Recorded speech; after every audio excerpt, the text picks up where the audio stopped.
안녕하세요. 농지오케이 윤수입니다. 아, 오늘은 지금 부동산 투자를 어떻게 해야 될까? 또 올해 부동산 투자를 어떻게 해야 할까?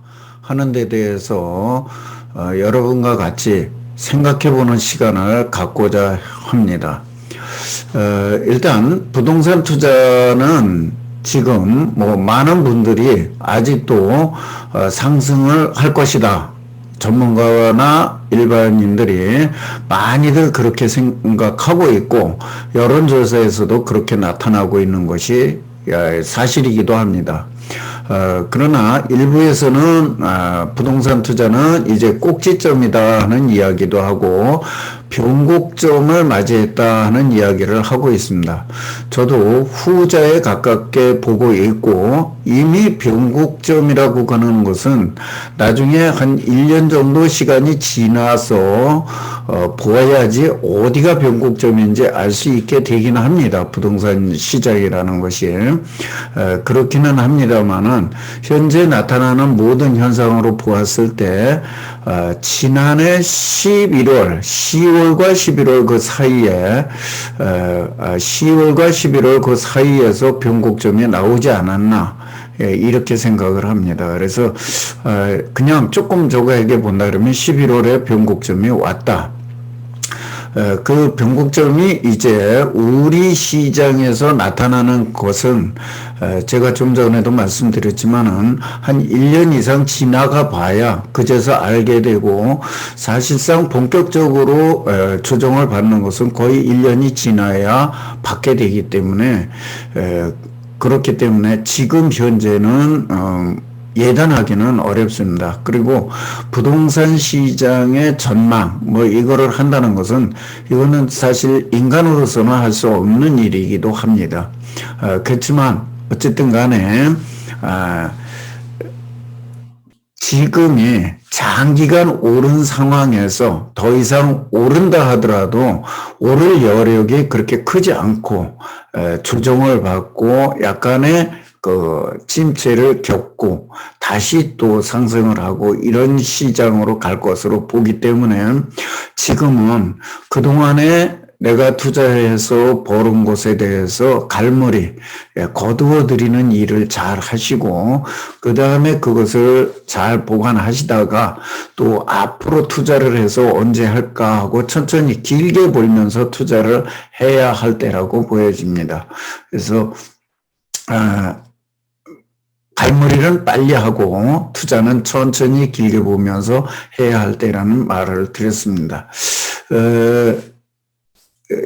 이걸 들어가면서 우리가 변곡점을 얘기를 하다 나니까 이제 떠오르는 게 일반적으로 우리가 새해라는 것을 판단을 할 적에 몇 가지가 있습니다. 그래서 절기력으로 할 때는 동지, 그러니까 밤이 가장 길은 그 시간, 한밤중이나 마찬가지죠. 이 동지인 12월 24일기 절기력으로 얘기할 때는 새해입니다. 그래서 우리는 동지를 갖다가 작은 설이라고 옛날부터 했던 이유가 거기에 있습니다. 그 다음에 이제 오는 그 변곡점이 양력으로 1월 1일, 양력으로 1월 1일이 오게 되고 그 다음에 오는 것이 음력으로 정월 초하루 설날이거나 또는 입춘이라는 것이 오게 됩니다.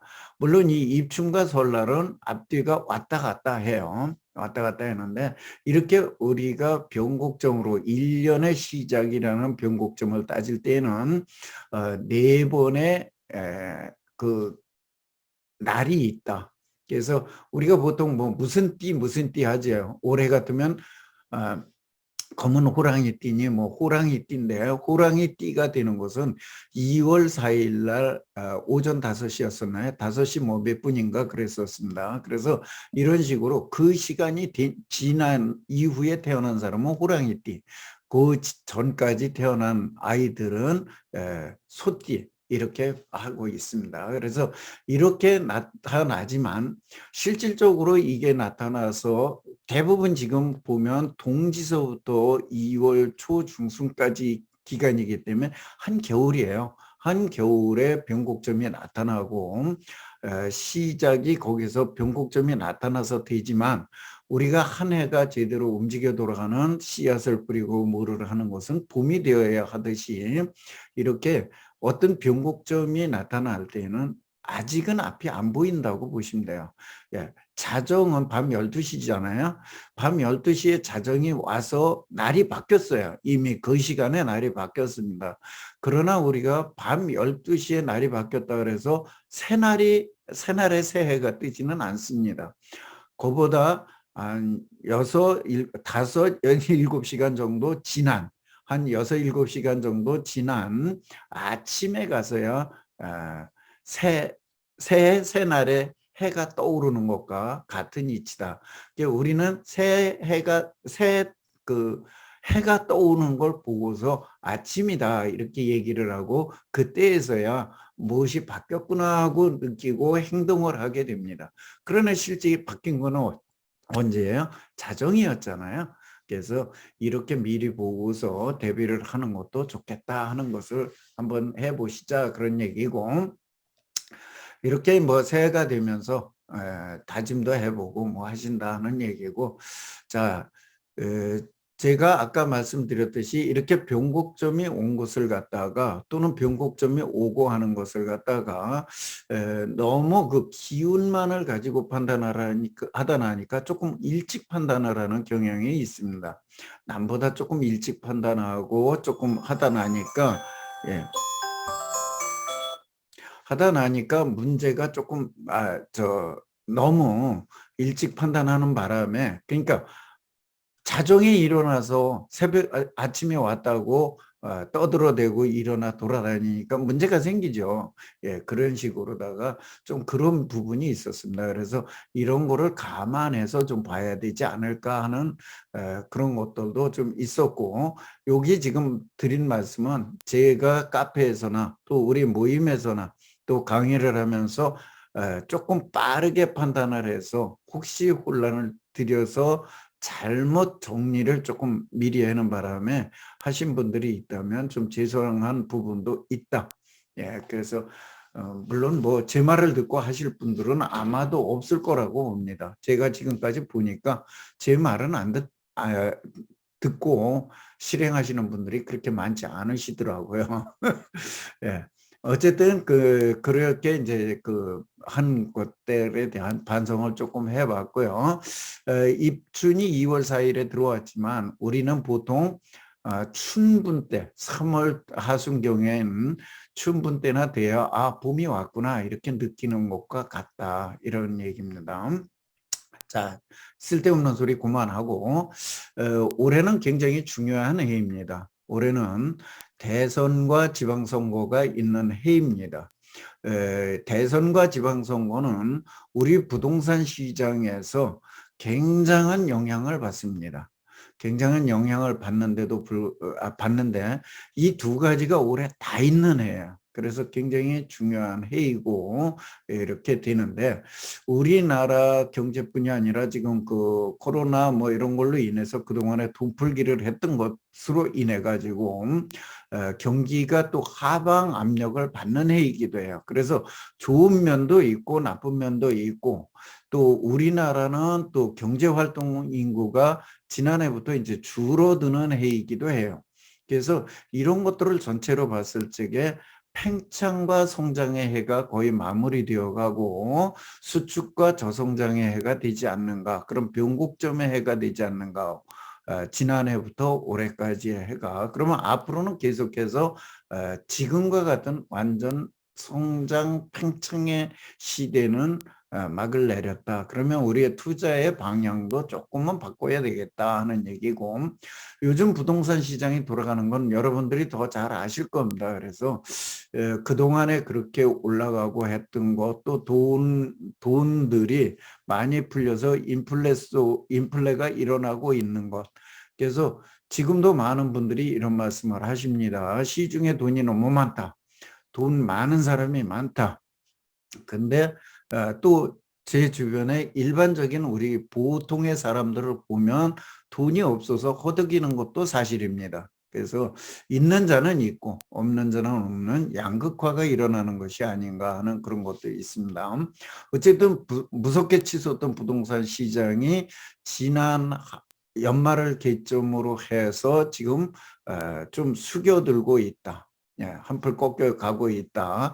또 최근에 와서 아주 특히나 1월을 지나면서 1월 말을 지나면서부터는 하락한다고, 특히 2월 들어오면서 1월 말 2월 들어오면서 굉장히 뭐 아주 하락한다고 난리가 났습니다.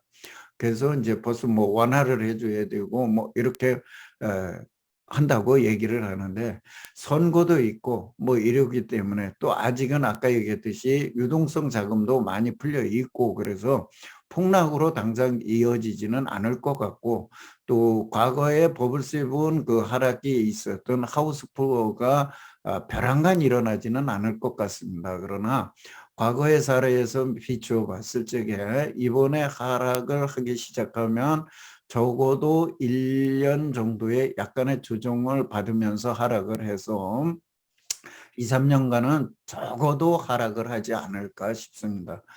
그래서 그런 것들을 한번 보시자는 거고, 아파트 거래는 추석부터 멈췄고 어쨌든 10월을 기점으로 해서 11월 정도에 완전하게 한 것 같고, 그다음에 이번에 그 상승장은 저는 아마 역사상 처음 아니냐, 물론 두 번째라고도 그러기는 하는데 그렇지 않은가 하는 거고, 또 아직 많은 사람들이 2, 3년은 더 오를 것이라고, 그래서 지금도 집을 사야 된다고 그러는데, 저는 그것이 아니라 올해를 기점으로, 지난해 그 연말을 기점으로 해서 변곡점으로 해서 어쩌면 2년 내지 3년의 하락, 또 조금 길다 그러면 3 내지 5년 정도까지도 침체기가 이어질 것이다, 이렇게 보여집니다. 그래서 대략적으로 짧게 보면 한 2, 3년 정도, 조금 길게 보면 한 3에서 한 6년 정도의 그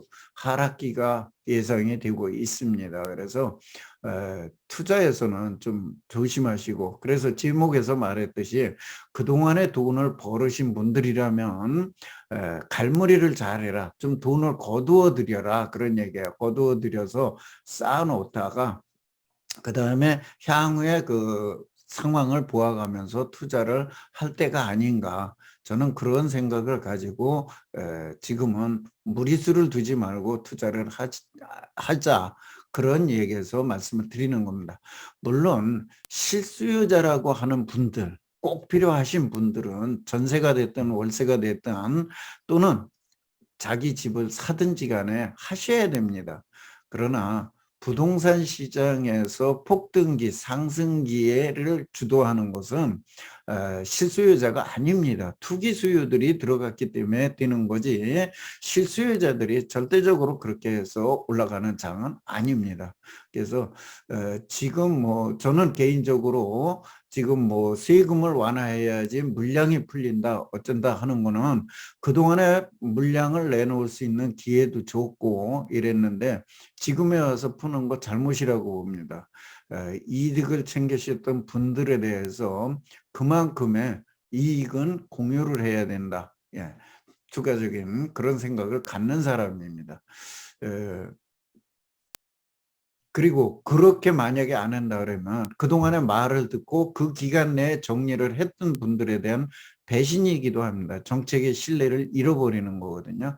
그래서 그런 것들도 있고, 쓸데없는 또 소리 또 했습니다. 그 다음에 올해부터 몇 년간은 20년 전인 19년 말, 그때하고 비슷하다. 뭐냐면 19년 말에 20년부터 19년 말에 2000년부터 2020년까지 계획이 나왔었는데 그때와 비슷하게 이번에도 19년 말에 09년부터 19년 말에 지금 종합계획이 나왔고 22년부터 해가지고 2040년까지 계획들이 나오게 되어 있습니다. 시군 도시기본 계획에. 그래서 2040년 계획에 지금 시도 계획들이 나오고 개별 계획들은 거의 다 나왔고 국토종합계획 이미 나왔고 그다음에 시군 도시기본 계획이 22년부터 만들어져서 앞으로 나올 겁니다. 그래서 이번 대선과 지자체장 선거가 막중하다. 이분들의 영향으로 시군 도시기본계획이 만들어지기 때문에 그렇습니다. 그래서 이런 20년간의 계획이 나오고 또 부동산이 약간 침체하고 이렇게 될 적에 준비하고 또 실탄도 있어야 되죠. 공부도 해야 되죠. 이런 것들을 잘 하고 있으면 그만큼의 보답이 반드시 이루어질 것이라고 보는 사람입니다. 그래서 그런 것들을 준비를 하자. 자, 남들이 다 이게 어떡하나요? 놀고 방심하고 있으니까 놀고 있다 이런 얘기예요 지금. 그럴 적에 준비하고 노력한 자만이 얻을 수 있다. 이런 아까 얘기한 근데 IMF로 어려움 속에서 새로운 계획이 나왔던 20년 전에 2002년 비슷한 시기 그때와 비슷하다 그런 얘기예요. 또 한편으로 보면은 91년도 노태우 정부에서 200만 호 추진하던 그 시기와도 비슷합니다. 그러니까 지금 현재 3기 신도시를 비롯한 또 지금 대선 후보들이 250만 호 한다고 그러는 이것과 91년 노태우 정부에서 200만 호 하겠다고 해서 90년대에 시장이 가라앉았던 길게 가라앉았었죠. 97년도까지 길게 가라앉았던 그 시기와도 지금 주택 공급 면에서는 비슷하고 그다음에 새로운 계획이 나오는 그거는 20년 전인 2002년도 그러니까 2000년도 초반에 제4차 국토종합계획이 나올 때와 비슷하게 지금 5차 국토종합계획이 나오고 시군 도시기본계획이 나왔던 2002년에서부터 2005년과 지금 현재 제5차 도시기본계획 그러니까 5차 국토종합계획에 의한 도시기본계획이 나오는 2002년부터 2004, 5년까지의 그 시기와 너무나 두 가지가 비슷하게 겹친다. 그러면은 결국은 호재의 성질과 또는 뭐라 그러죠? 침체, 불황의 그 악재가 한꺼번에 지금 같이 맞물리는 거예요. 그러면은 많은 사람들이 부동산 시장에 관심을 안 가질 수도 있다 싶습니다. 이럴 적에 이런 20년간의 계획을 잘 보고 투자를 한다 그러면 얼마든지 이